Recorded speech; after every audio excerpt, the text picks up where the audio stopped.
असे समोर ठेवायचे आणि उजव्या बाजूनी करायची बटन पट्टी, डाव्या बाजूनी करायची काच पट्टी।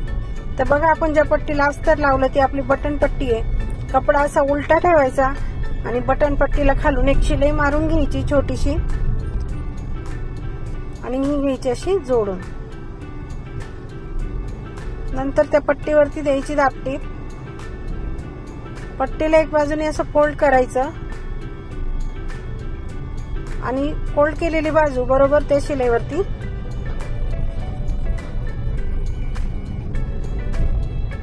ठेवायची आणि बरोबर सेंटरला अशी शिलाई मारून घ्यायची। पुन्हा एक कडेला सुद्धा शिलाई मारून घ्यायची आहे। उरलेला जो जास्तीचा कपडा आहे तो घ्यायचा कट करून।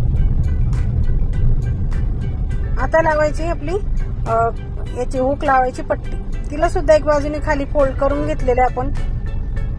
नंतर पट्टी लावता लावता मध्ये एक चुनी टाकून द्यायची, त्याच्यावरती दाबटीप घ्यायची आणि मध्ये फोल्ड करून पुन्हा आपल्याला कडेला एक शिलाई मारून घ्यायची, म्हणजे त्या पट्टीला फिनिशिंग छान येते। पुन्हा अजून एक शिलाई मारून घ्यायची, म्हणजे 2 शिलाई मारल्या का पट्टी पॅक होते।